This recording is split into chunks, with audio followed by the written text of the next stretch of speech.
Shrimate Bhaktivedanta Swamiti Namni Namaste Saraswati Devam Gauravani Pracharana Nirvishesha Shunyavadi Pashkati Desatarana.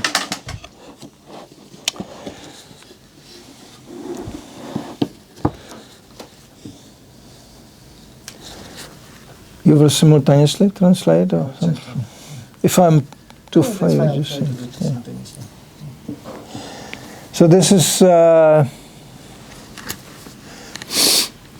today we like to speak something about something very basic. Even here when you come, whatever you see people do is based actually on books. Originally in the Vedic culture we represent there were no books.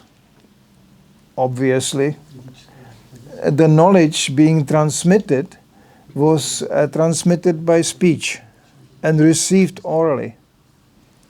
It's called Shrutidhara. Shruti means scripture and meaning hearing and accepting just by hearing. Shrutidhara. This is somebody who can just hear and remember. Now, we can try to do that. But Prabhupada commented, in this age, people don't even remember what they did at the same time the previous day. Or they don't even remember what they did last hour. So memory is very weakened in this age. Now we are in the beginning of Kali Yuga, which is one of the symptoms is that people have a very weak memory. We can hear, this is very good, but to remember becomes difficult. Yeah. So for this reason, Krishna, perceiving the upcoming age, sent or incarnated even himself as a, like example, Vyasadeva, very powerful writer. Things had to be written down to remember. Now there was no printing press, there was no even paper. Actually, the first writings are on palm leaves. Dried, pressed palm leaves become like paper.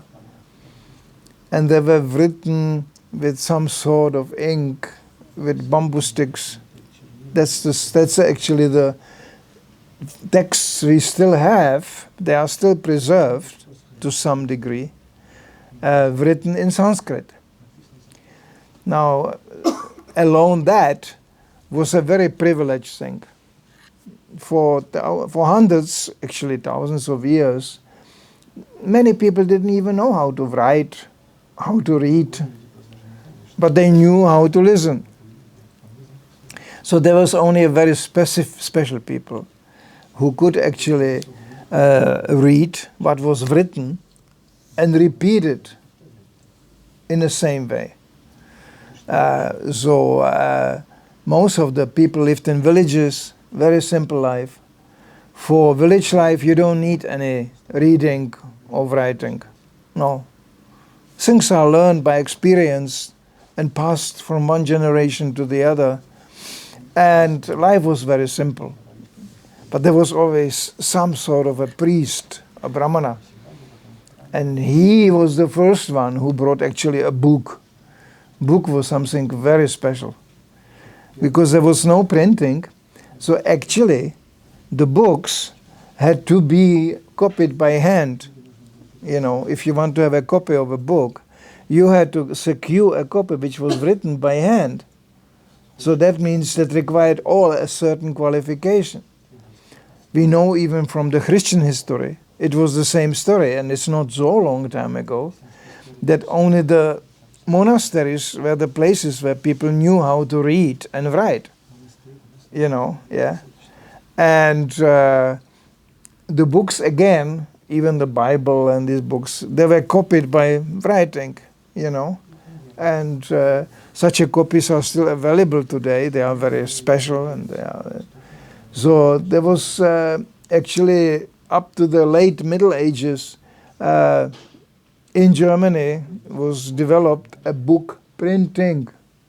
That was revolutionary. How you could actually typeset a book, you know, in a.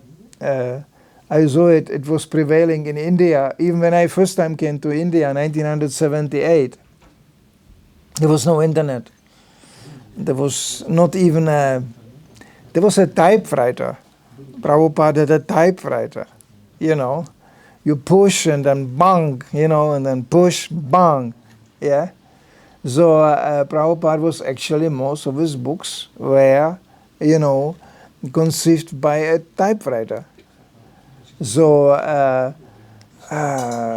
when this was typed out, and the typewriting was somewhat edited, that means checked for mistakes and all this, then the text was reset. I saw it myself even, how they do this in India, in a wooden frame which had the lines, like a page of a book, but made from wood. And in these lines, you set letter by letter the words in in a reverse style, you know, yeah. Incredible work. It's like a puzzle, yeah. So I saw people like this having a boxes with letters and going M, N, you know, or, you know, like this. And when you had this typeset, including the empty spaces, you had to put empty let, you know, boxes inside. Then you put a string around and tighten it tight so it doesn't move. When a page like this was set, you turn the whole wooden sink, you know, you turn the whole wooden sink upside down, you know, and roll ink over it, you know, and press on the paper. And then you could make more copies. 1, 2, 3. Maybe you have to refresh the ink, and again. Actually, that's how first Prabhupada's books were printed in India.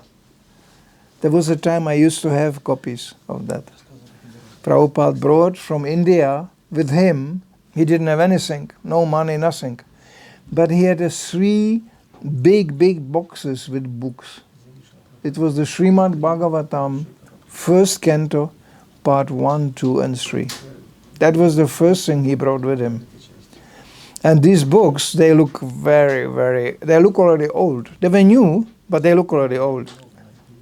You know, there was big like this, big books like this, and it was just a red cover, which was like cloth, like already packaged in cloth. The paper inside was very thick, you know, and the printing, because what happens when you print with such a way, with the letters like this, well, you print few times, they start to move a little bit, you know. So, you know, the book, sometimes the lines were a little bit like this, you know, yeah. Sometimes the letter was not completely straight. But it was actually, with Sanskrit, everything, it was typeset like this and printed like that. Now Prabhupada came to the West, where already the printing was very much on a different level.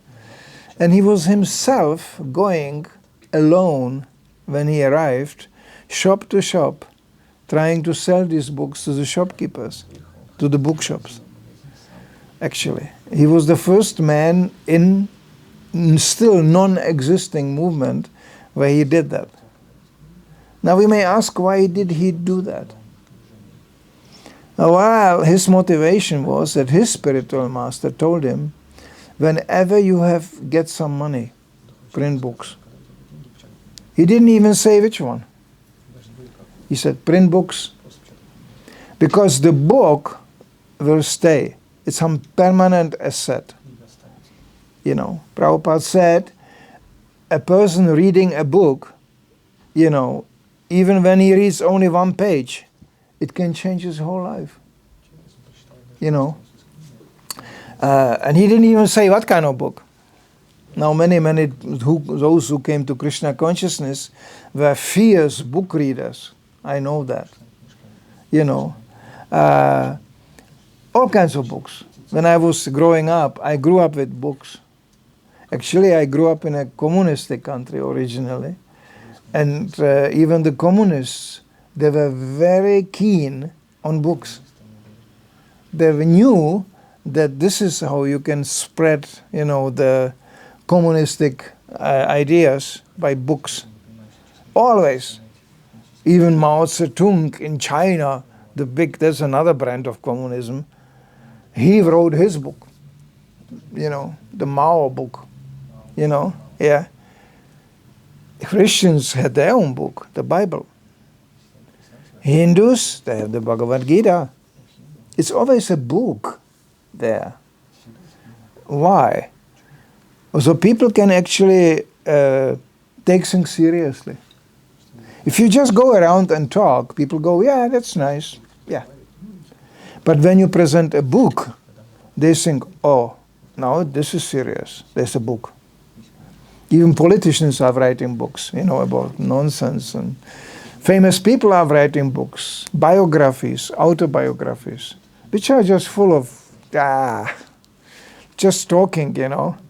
But as soon as it's written in form of a book, That's what Prabhupada said when the first books were published and distributed. He said, now people will start to take us seriously. Before we know the beginning of this movement, there was chanting going on. There were young people in America, hippies, chanting, happy. Prabhupada said, that's very nice. But people will still think it's this kind of sentimental idea. But as soon as there's a book, people go, oh, this is serious.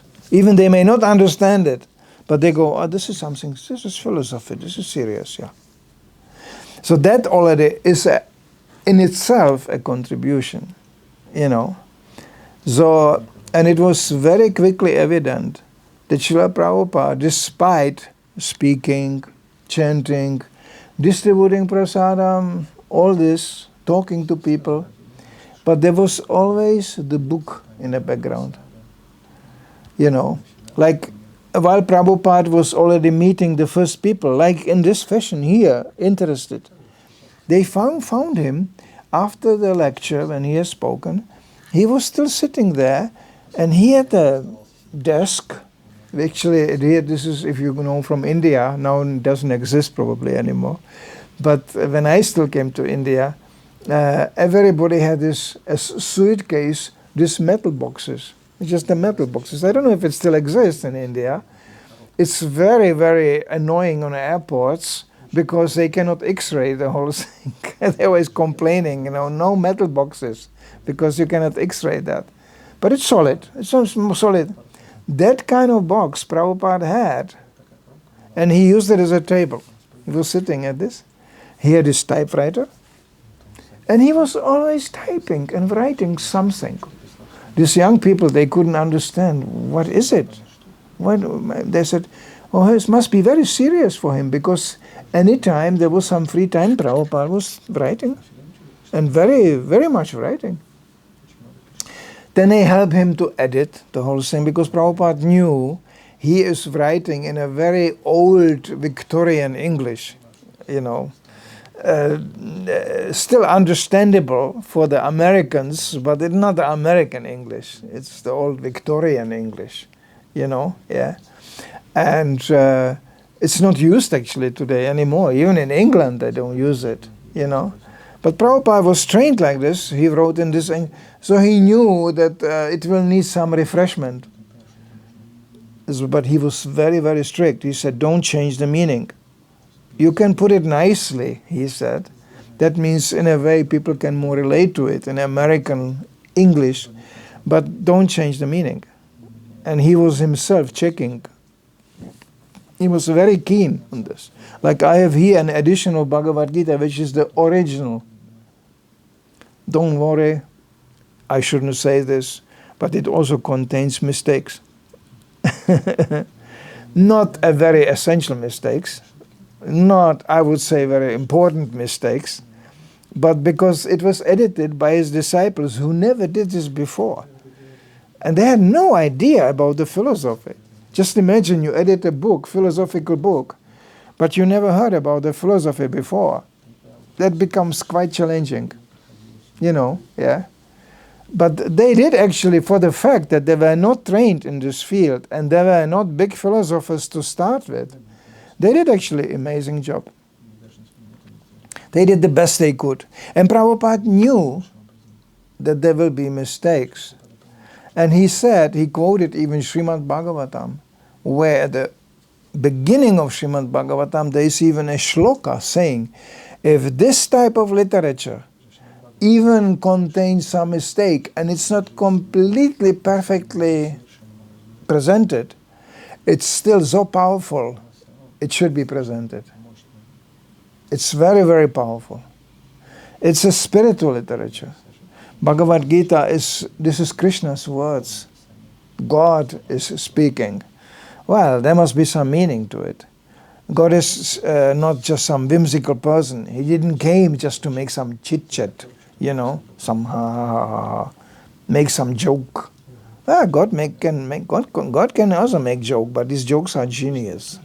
They are incredible.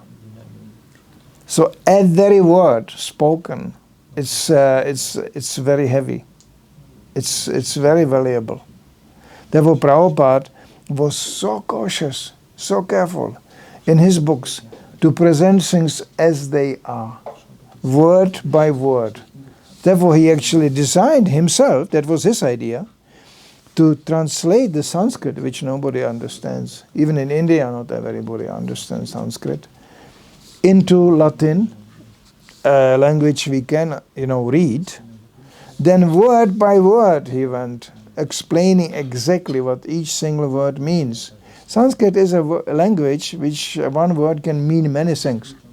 It's a very philosophical language. Then comes the translation of the shloka in a language we can read, and then comes even the purport to it. The purport is basically accumulation of all the other purports from all the other spiritual teachers of the parampara or the disciplic succession. So it becomes even more concentrated. It becomes more heavy. This is just to describe how essential and how deep Srila Prabhupada's books are. So Prabhupada didn't expect everybody to understand that. Still, he was presenting it, And then Prabhupada did something so amazing. He actually managed to show us this is not just some philosophy. This is not just some Indian philosophy. No. This is actually very relevant to our lives. We can actually implement this in our lives. That needs explanation, And Prabhupada was so amazing, he could make something so intricate and so complicated, it's very complex, into something very simple, and presented it in a way so we could actually follow.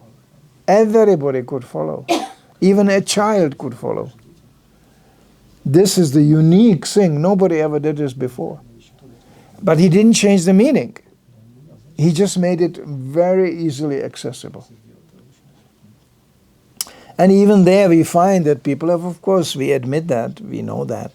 People have sometimes hard time to read Prabhupada's books, because I remember first time reading Prabhupada books. You know what happened? I couldn't understand anything. Because there was vocabulary which I never heard before. Like Prabhupada using words, Hare Krishna. Prabhupada using words, fruitive activities.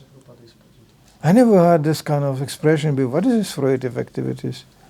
This is about banana or apple or what? Or what is it? And then it dawned upon me later on, this is result bringing activities.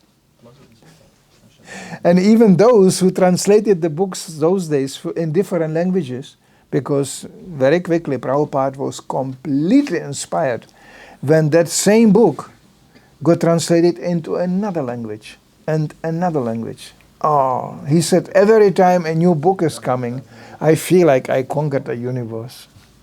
He was so happy. So I remember in Czech, I'm born in that country, when the first Czech Bhagavad Gita came out, there is expressions there which you could really laugh about if you understand the language. Like fruitive activities. Czech language, like many Indian languages, it's very colorful. It's very, you can say many things, you can say the same thing in many different ways. So, and the translator, he didn't know what it is himself. So he really translated it like fruitive activity, So I was reading that book, I was going, what is this? This is like fruit market, This is banana and apple and grapes or whatever, It sounds like that. It was hilarious. Of course, in the next edition which came up, it was corrected. So Prabhupada knew there will be correction, but still he was very pushing. The books, all the time. And he was actually asking people to help him to publish his books who never did this before. He took anybody coming in a door, he involved him somehow with this book production and and then of course when the books were already printed, the first books were printed, Prabhupada was completely happy. But then what do you do with them? These books were sitting there, printed. Now those who came to Krishna consciousness at that time, they also didn't know, what shall we do now with the books? They are here, How do you distribute them? Srila Prabhupada had all kinds of ideas, maybe in a commercial way, advertisement and things like that. And then something amazing happened. That was already the first followers of Srila Prabhupada. They lived in a small places like this. And they lived, and they were going out chanting Hare Krishna. That was the standard. I'm very happy in Malmö when Madhava Puri is going out in a park, sitting down under a tree and chanting. This is wonderful. You know why? Because this is exactly what Srila Prabhupada did. That's how he started. He just stood under a tree in a park and he was chanting alone Hare Krishna. And then some boys were just coming and looking, wow. Never saw an old Indian standing under a tree, singing Hare Krishna. And they just kind of liked it, and they started to kind of dance to it. And Prabhupada was smiling, yeah. And then suddenly it became like a scene, and more people came. And more people came. And then Prabhupada invited them. No, there is more to it. It's not just singing.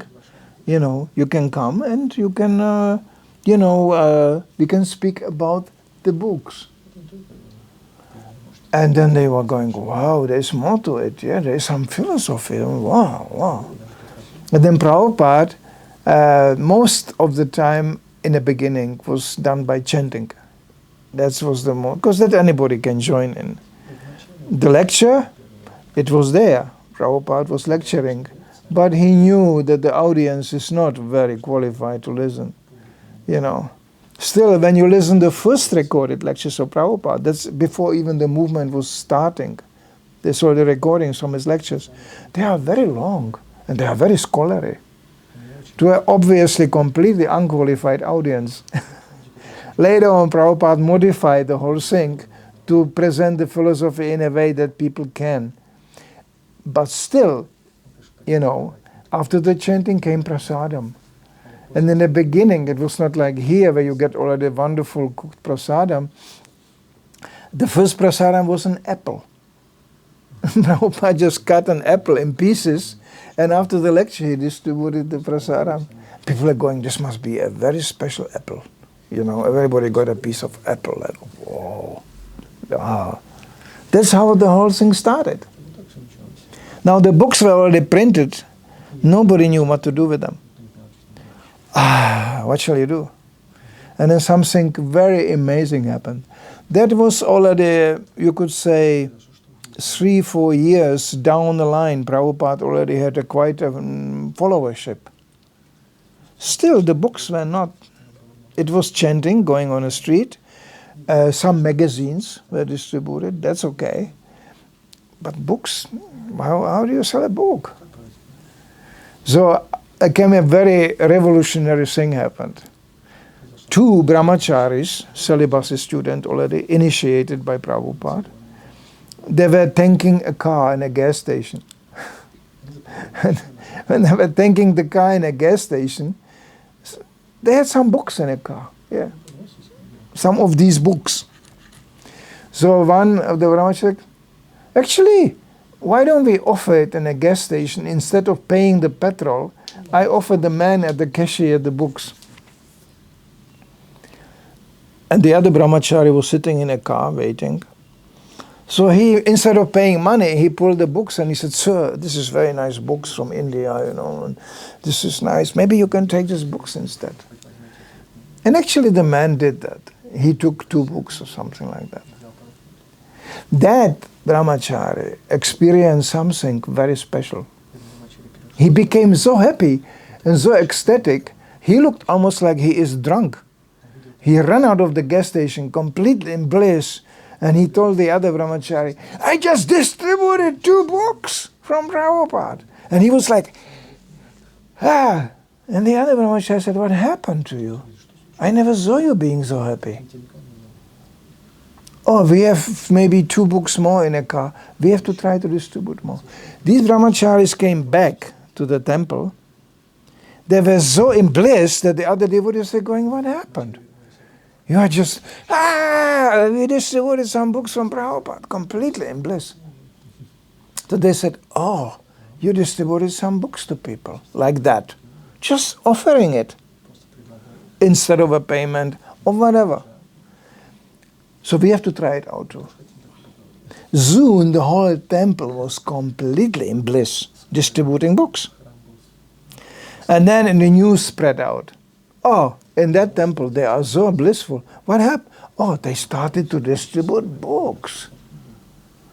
And it started to spread very fast. Because the original message was there. Prabhupada really wanted these books being distributed to others. Like I joined this movement, well, I never thought I will distribute Prabhupada's books. I was a very shy boy. I was sitting at home. I never went anywhere. I didn't like people. Nah, I didn't like people. So I was just reading books and painting. Yeah, I was painting and just dreaming, more or less. That was my favorite hobby, dreaming, you know. And then I came into the temple and everybody was already running out distributing these books. So I said, oh, I cannot do that. I have to go home. But I didn't want to go home, and I had no home, really. I had no place to go back to. I was 18 years old. I didn't know what shall I do in my life, really. So I was thinking, these people are so happy. They are so in bliss. There must be something special going on here. And I liked the chanting immediately.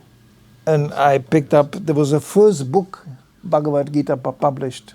It was in Germany. I'm not a German, but I joined in that place. So it was first time coming out. I mean, the way devotees treated that book, it was such an excitement in the air. I was going, that's something special going on here. Well, very soon I found myself on the street distributing these books. They just put me on the street. Nobody told me what to do. I was like thinking, no, I don't want to go back again to do what I have done. No, I'm finished with that. But to do this, that was for me so revolutionary. How do you approach people with a book in hand? I had no idea. Because when you go now on a street, you will see people don't meet each other really. You know, especially in Sweden, that's an extreme example.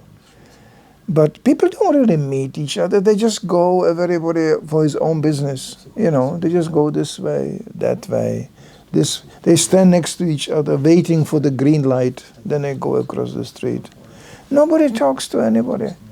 You know, there are places like India or Russia. It's more common that people just go, hey, what? But I'm born like in Czech, you know. In Czech, especially when you go out of the big cities, more in a small city and countryside, it's very common that people talk to each other, actually. And they talk just you know. You can stand in a bus station, you know, and the man next to you or the woman next to you goes, oh, it's raining today and the weather is so bad and, you know, and you know, and my job, you know, and blah, blah, blah, blah, blah, blah, you know, and they just talk, you know. So in Sweden you don't get this experience, I think, very much. This is just like this. It's conditioned by the climate, by the atmosphere, like that. What can we do? But it's possible. I tell you, it is possible. I can implement a story now. This is a funny story. Approximately 2 weeks ago, I had to go to the doctor. In a small city, Sjöbo, it's not far away from here. I had to go to the doctor. So I had to wait, and the first thing, you get examined by a nurse. A middle-aged lady came. I look at her, I was going, hey, I'm in India. She was Indian, actually. She looked Indian, totally Indian lady. And then she was going, yes, okay. So she examined me and she was going, yeah. And I asked her, sorry, but where are you coming from? And she said, I'm from Sweden. But I was adopted when I was 6 months old. Indian baby. By Swedish family. Her name was Johansson, the Swedish name. But she looked completely Indian. You know. So I was going, but you know where you were born? She said, yeah. I was born in Pune, you know, yeah. And I was going, yeah, but you look very Indian. And she was going, yeah, but I grew up in Sweden. I mean, she was like, you know. So next time I had to go second time for a checkup, meeting the same lady, the same nurse. So I brought a whole bag of books with me, Srila Prabhupada books. And I told her, these books are from the same place you were born, you know, yeah. And I think you should read them, you know.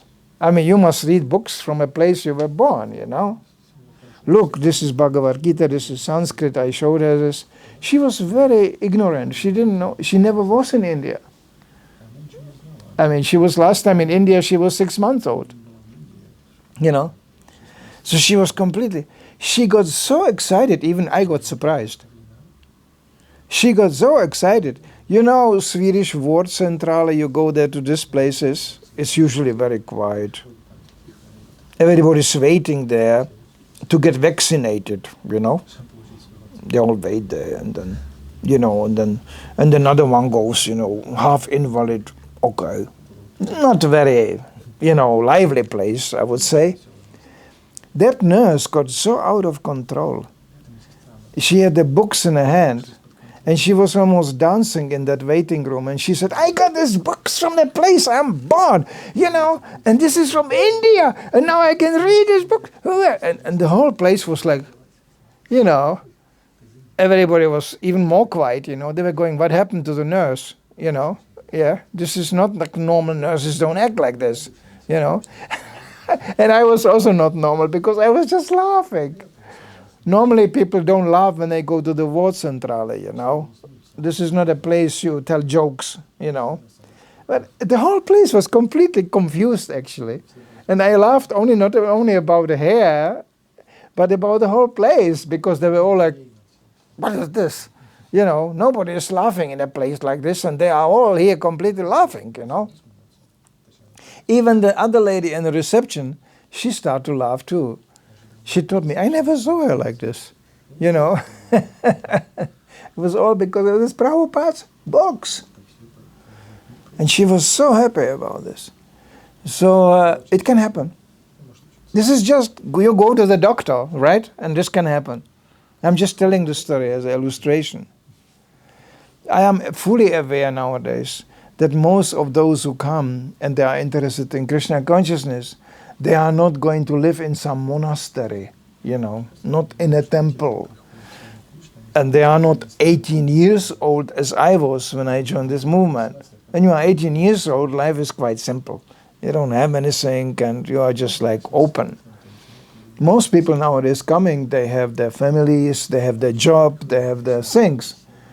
So they think, well, why is he talking here about distributing books? What can I do? You can. You can. Maybe even better. You see, when I was going later on, and I did it for 17 years, day and night, traveling and being on the street distributing these books, there was lots of struggle. Yeah. Why? One partially. Because people didn't take me seriously. They were like, what do you want? I mean, 18 years old boy runs to you and go, hey, you know, and they go, yeah, what do you want, huh? But I noticed myself, when I got older, start to get older, the response changed. Now when I go out, and I still go out distributing this book sometimes, people respond differently. You know why? Because they think, well, this cannot be a joke, you know. a 73 years old man going out with gray hair, and and that cannot be just a joke. Why is he doing that? So actually I meet people who are more, they are more, I would not even call it receptive, but they are more serious about this. Because actually I still joke. I still go to people and going, hello, how are you today? And, I can give you in few minutes a short introduction how to distribute the book. Few minutes. It doesn't require any complicated sales techniques, There's a whole seminar sometimes how to sell things. No. This has nothing to do with this. The first thing, if you ever consider to distribute one of these books, is, do you want to do it? If you have a desire to do it, then you will find out, there is a way to do it. Now, of course, I could now even discriminate in that regard. Those who come from India, they have even a better chance. You know why? Because they think, this is my book. I'm coming from India. This is like, yeah. People go, coming from India, this is the book. Yeah, this is yeah. When you are from the West, they think you just got something, you have some idea. When you are from India, it sounds more heavy. So that's just an idea. But everybody can distribute a book if you want to. If you really want to. And the problem with book distribution is, as with anything you want to give to people, it requires personal involvement. You are not just mechanically selling something. And any salesman will confirm that. I give you another joke story. Once in Germany, our authority, our leader, got the idea we can increase distribution of these books just by hiring salesmen, professional salesmen. So they put an advertisement in the newspaper, looking for a salesman for books. I was there at the temple when all kinds of cars arrived, big cars, professional salesmen coming, and they had a meeting looking at the product.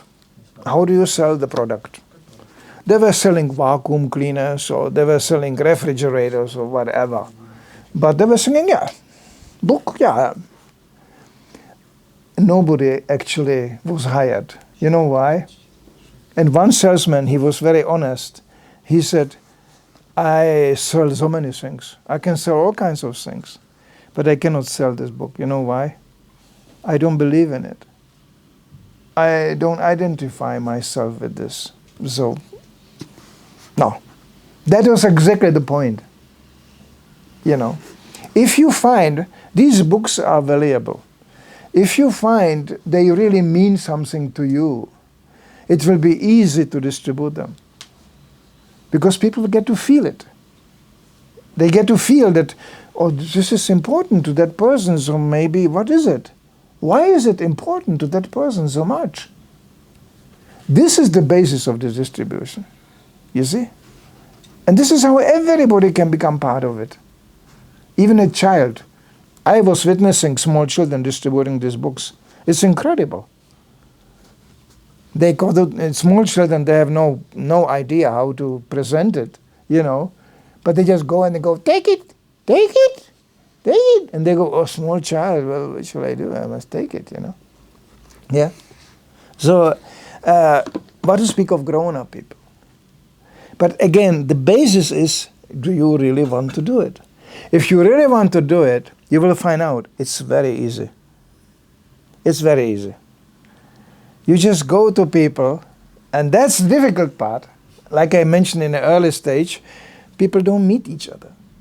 So how do you meet somebody? That's the real difficult part. No, that requires a little bit determination and courage. You just go to people and smile. You don't go like, you must smile just to take the tension away. Hello. I have something nice for you. People go, what is this? You know what I tell people? They ask, what is this? And I go, a book. And they go, yeah, a book, yeah. In other words, you don't tell people what they immediately can object to. It's a book, yes, simple, keep it simple. Do you like to read books? Most people will say, yes, I read books, yes, I do read books, yes. So, then you can read this book too. And they go, what is it? In the book. Oh. Now, if you are really inspired, you don't have to even describe what's in the book, because you are just inspired. You know what I used to tell the people? They go, what is in the book? I said, paper. There are lots of paper. And they go, ha, ha, ha, ha, well, I can see that. And then I go, you just don't. I'm not saying you should copy this. This is just, you have to be very inspired to do this. But don't get hooked up on the idea. And this is Indian, I was with Indians out there trying to teach them how to distribute books. They have very easily this idea that, oh yeah, I'm now the preacher, so I have to inform people about the book. This is the message of the Supreme Personality of Godhead. You know what the response will be? They have no idea what you are talking about. They just go shopping. They didn't went out to buy a book about Supreme Personality of Godhead. So you have to make it very easy for people, very simple. It's a very interesting book. How to make people happy, which is absolutely true. It's a book which can remove all the problems from your life. That sounds exciting. How can you say such a thing? If you say it nicely, and it's all true, but don't be too specific. For most of the people, they cannot take it simply. Then very rarely, maybe once a month, you will meet somebody who goes, oh, Bhagavad Gita, I heard about it. Well, then you can say a little bit more. Little bit. But generally, street is not the place you give big lectures. Like here we are talking, that you don't. The street is just a place where people walking. So you just give them a book. And there is only two responses, what you get. Yeah, maybe I should take the book. Or no, no, no, nej, nej. I know Swedish, from Sankirtan I learned. It's either nej or stick, means get lost. So this is the first Swedish I learned. So, it can happen. So what shall you do? Nothing. Nothing. Don't bother with that. You are just trying to give somebody a message from Krishna, information. So don't bother what they comment on. No? Okay. You go to the next one. There's always somebody. Even in Sweden, I promise you, there is always somebody. You cannot imagine what happened to me when I came to Sweden. There were actually quite a big number of devotees going out distributing these books by that time. I was shocked. They were going out in this time of the year in Norrland, in snowstorms. It was minus 30, minus 40 degrees. And they were still going out distributing these books. I was just shocked. I think, even Prabhupada writes in one letter, it's amazing how the devotees in these countries distribute these books in such a cold weather. Yeah? And I can give you details on that, what devotees did those days. It was radical. So I drove a car with devotees with the books, and they said, stop. And I said, why here? There's nobody here. In Sweden, it's nobody here. And they said, don't worry, they will come. And I put boxes with books out in the snow. And there was only one word, Systembolaget. That was like the culture meeting point, Yeah. That was in Norrland. And I left devotee there with the boxes in the snow, it was dark. And I left again. In the evening I came, all the boxes were empty. He said, they come, Systembolaget. They come out, get a book, you know. They all come here, they come here. I never met it before because in Germany, where I came from, a very busy place. There's people everywhere in Germany. You hardly meet a place where there is no people, you know. It's very busy and very busy. No time, no time. Germany means no time, no time. In Germany, I distribute these books even more. You have to join in, you know. You have to do the needful. So they were going, no time. I said, I also don't have time. Please take a book. Quick, quick, quick. No time, no time. That's a German way to do that. But I'm not going to go too much in detail. I just try to stay with the basic idea. If you ever are interested in Krishna consciousness, if you ever really appreciate that actually most Krishna consciousness is spread by books still, and I am aware of the presence of internet, and it can be also used, sure. Any means to spread Krishna consciousness is good.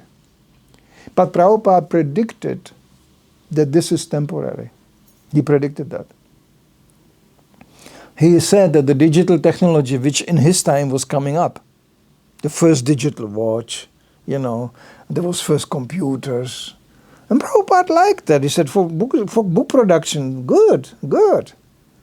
You know. But he said ultimately this technology is temporary. It is not going to be better and better and more. It's getting more and more crazy, I have to say. I don't want to give lectures about artificial intelligence and all this. This is completely crazy. Like they are not happy with the illusion already served out normally. They want more illusion and more illusion. At the end, there's going to be just an illusion sitting there, you know. At the end, you know, it's going. They can recreate people, you know. That they can make people to speak which don't exist. That this is completely crazy, but it's based on resources which are temporary. Electricity in itself, this can be switched off. No electricity, no digital technology. It's all finished. It will go off. But just imagine now, all the electricity in Malmö is finished. There is still something which doesn't need electricity. It doesn't have to be recharged. It doesn't need to be upgraded, as all the digital technology needs to be upgraded always. There is no virus in it. No. You know, it doesn't need any batteries even. It's called the book. It's a self-standing source of knowledge. You can lighten up a candle or sit at the fire and read Bhagavad Gita. You know, this may come to this. I'm not, you know, but it can happen. Yeah, technically spoken, no problem. This can be all switched off. But Bhagavad Gita will still be there. So Prabhupada said, this is books, books, books. Now I don't want to really go too much in detail. I could talk day and night about the subject matter. Actually, I'm traveling around, sometimes I do. But since we are in this place and it's recorded, I can only humbly really ask anybody, if you like Krishna consciousness, if you consider yourself to be part of the Hare Krishna movement, if you consider yourself to be follower of Bhaktivedanta Swami Prabhupada, then we should also consider what was so dear to him. And we should also consider that maybe we can do something to please him. As we are trying to do something to please Krishna, to please his pure devotee. Krishna says himself, is even more dear to me. At the end of Bhagavad Gita, you know what Krishna is saying? He says, all those who join Hare Krishna movement are very dear to me. But those who actually spread this message, they are the most dear to me. You know, because they go out of their private comfort.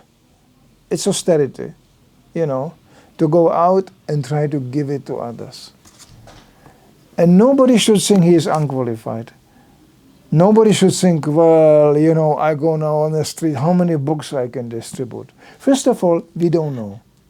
We don't know who we meet. We have no idea. Second of all, it doesn't matter. I give you an example of one intense endeavor, also in the month of December in Sweden, in Göteborg. I remember that. There was one girl which was part of the crew of girls which were going out distributing these books. She couldn't distribute any book. I remember her standing there. It was cold and rainy, and she was just, hello, hello, hello. Nobody took a book. One day. Second day she again stood there. Hello, hello, hello. Nobody took a book. The third day she was just crying, And I was going to her, please, please, you can go back. And you can rather help devotees and be in a back, You can help in this way. No, I want to distribute books. I was going, okay. She was just, at the end, she was just crying. And then suddenly she realized she couldn't take the book back. Then she opened her eyes, and she saw a young boy hanging on that book on the other side. And he was going, I want the book. I want the book. And she was going, really? So he bought a Bhagavad Gita. That was in Göteborg. I had a preaching center there for 2.5 years. That was our first bhakta, a new devotee who came. In 2 days he was in a door. Next Sunday he joined. And he stayed with us. So 3 days, one book and one devotee joining full time. I was quite successful, I'm until today grateful that Mataji, that she was not stopping. But I'm not saying that this is like a standard, It's just to illustrate every endeavor in this direction can bring wonderful result.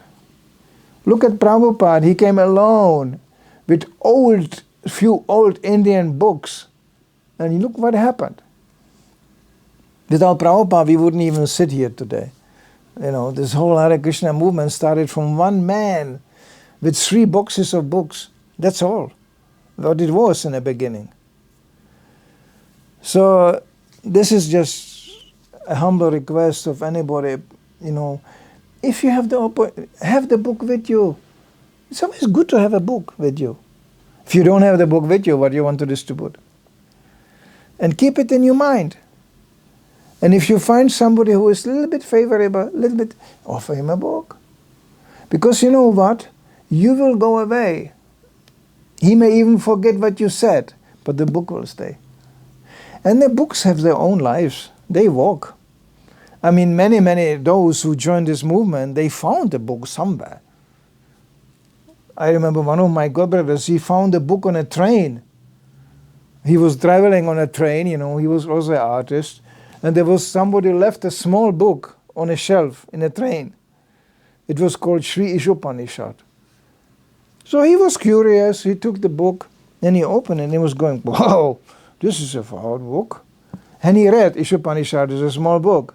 He read the whole book through, and he was going, this is so interesting, where's this book coming from? And at the end of the book, there was addresses, If you are interested, please call this address with, contact. And he was going, well, I would like to get a contact. Then he looked out of the window, and the train was standing exactly in a town where the contact was of the book. So he got immediately out of the train, went to the temple and became a devotee. People used to join like this in my generation. I asked him, what did you do?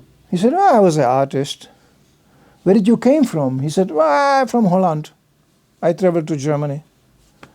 And I said, and what happened? You went back to Holland? He said, no. He said, I had a flat there, renting place, I said, what did you do with the flat? I said, I don't know. I never went back there. I said, did you have the keys from the flat? He said, yeah, I threw them in the garbage. This is how actually I joined in a similar way. That's actually how we joined this movement, We were just young boys. This is not for everybody.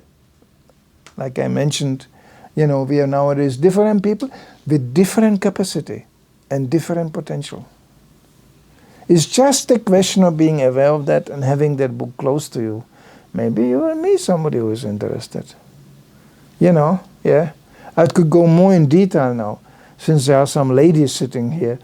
Ladies have another potential. And they can just smile. I saw ladies distributing books on the street. I was going, oh, I could never do this. They just go in, they go, hello. You know. And people go, yeah.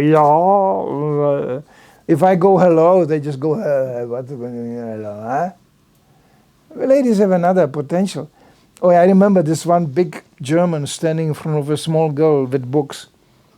And she offered him the books. And he was like teasing, you know. He was going, what will you do if I don't buy the book, huh?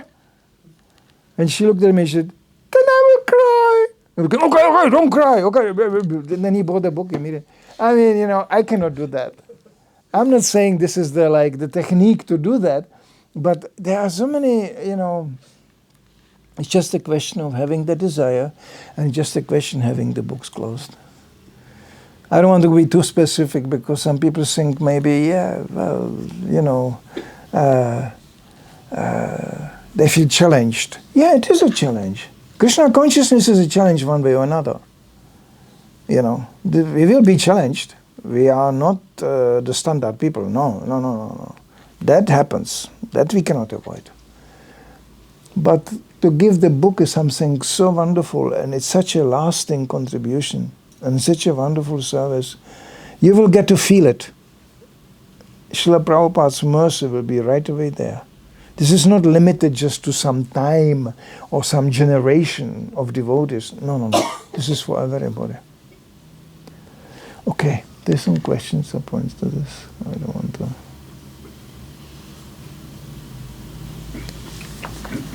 I'm going to soon, I will send you maybe too.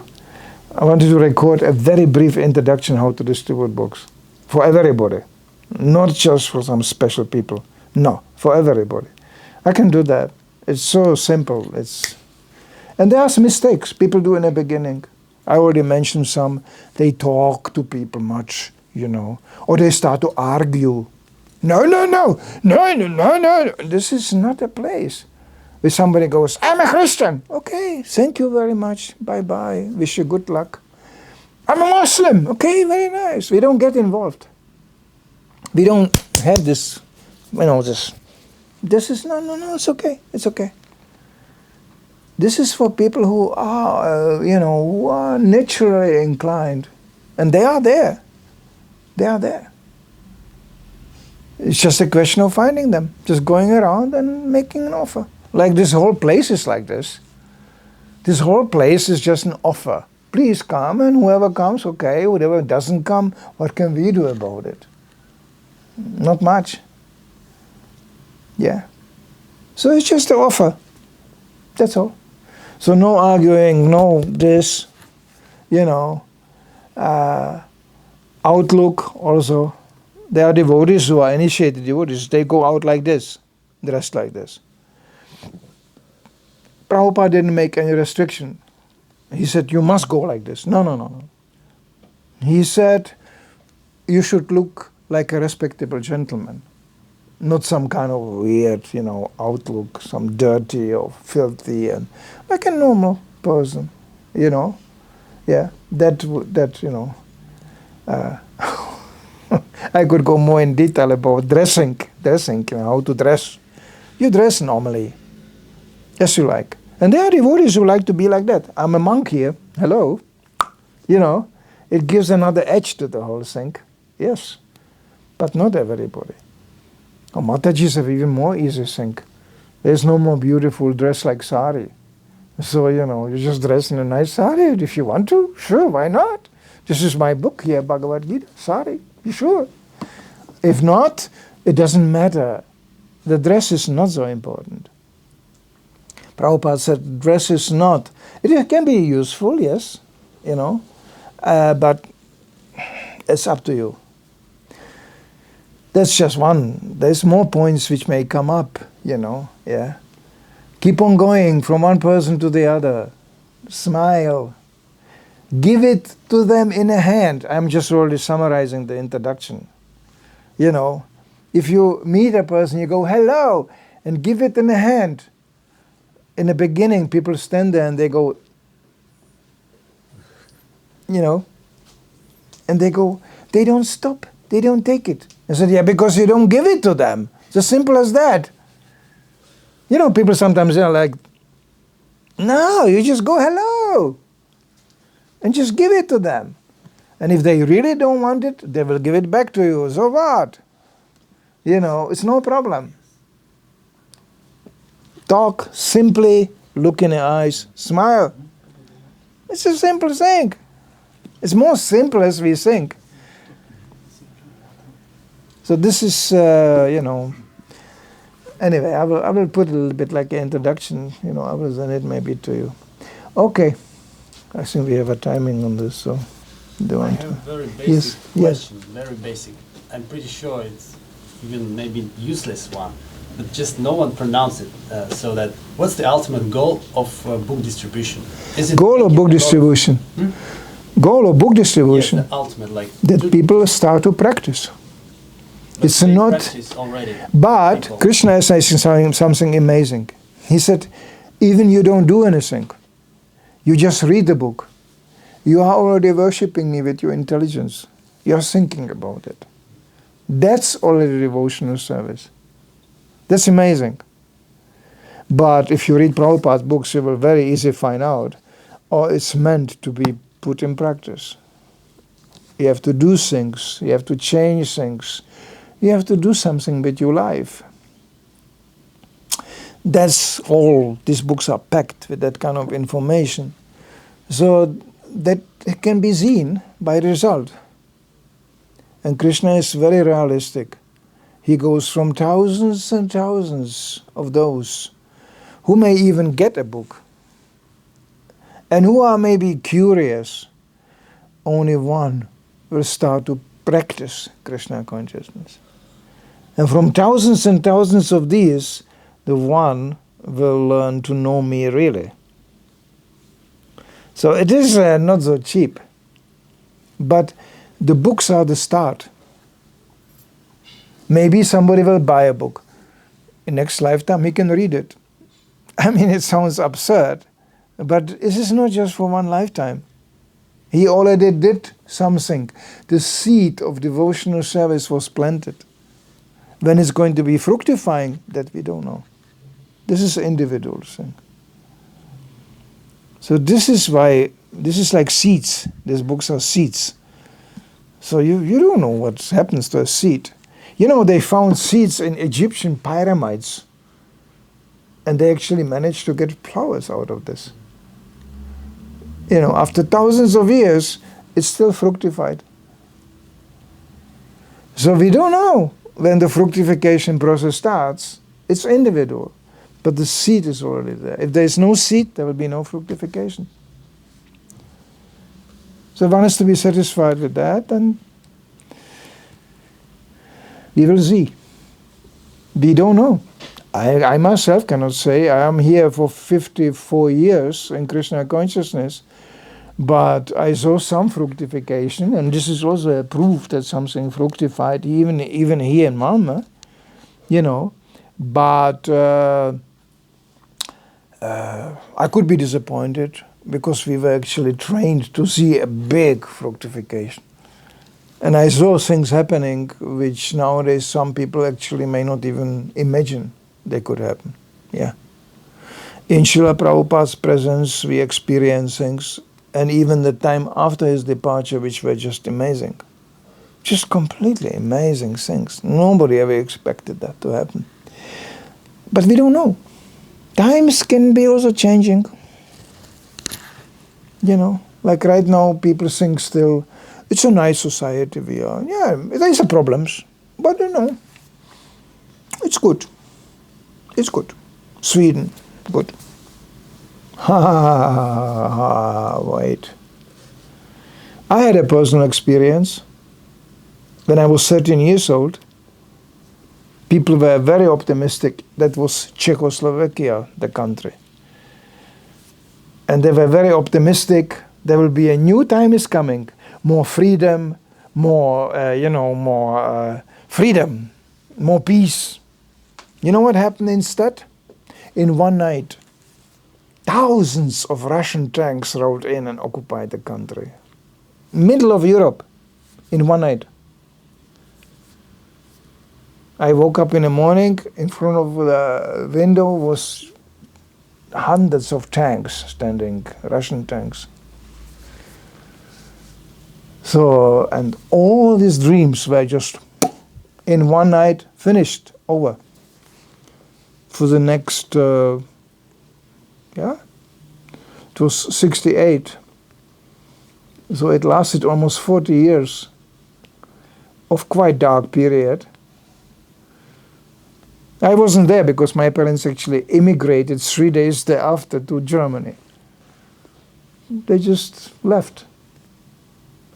So I grew up actually in Germany after that. It was funny. I grew up in communistic Czechoslovakia. I was born. The Russian people are super people. They are superhumans. They taught us in a school. The first cosmonaut was flying in the space. Mr. Gagarin was flying around. The teachers were crying in a school. He's flying, he's flying. I went home and I told my father, they told me in a school, Russian people have a special brain. He said, yeah, it all comes from vodka. That was his comment. So I didn't bother with that. I didn't become a communist. And when I was 13 years old, I found myself in a capitalistic school, West Germany. And they were teaching that a good man is producing Mercedes cars and makes lots of Deutschmark, lots of money. We did it again. The Germans are back again, you know. There were still people crying on Hitler's birthday, you know, when I came to Germany. They were remembered. Oh, you know, we lost the war. And ooh. It was still there. Well, that Czechoslovakia doesn't exist anymore. That Germany doesn't exist anymore. You know, all changed. You know, the only thing which didn't change is Krishna consciousness. That's the wonderful thing. But I learned from that incident, it can change just like that. So this illusory safety they created here, come on, it's just a piece of. Even Hitler, he said Sweden, yeah, he finished Denmark, he finished Norway. He said Sweden we do at the end, not so important. Yeah, but he wanted to, you know, finish it too. That was Hitler's idea. So anything can happen anytime. This is the material world. But it doesn't matter if something happens or not. Something will for sure happen. We are all going to die. We will leave this body. That's for sure. So that's coming. That program is there. So what shall we do then? This was Srila Prabhupada. This is in these books. This is why these books are so important. You know. People always live like they live forever or whatever. No, nobody's forever. This body is finished. It's nice to get old, because then you realize, it's amazing, I'm still alive. I mean, so many in my age are dead already, you know. They left, they're not here anymore, gone, hello. And then you logically ask yourself, well, how long I'm going to be around here like this? Suddenly the world becomes very simple. It's all just a visit. I'm just visiting here. People go, I'm an immigrant, you know. I go, me too, me too. I was an immigrant my whole life. Not just because I moved from one country to the other, but this whole place is temporary. But they always talk like they are here forever. It's ridiculous.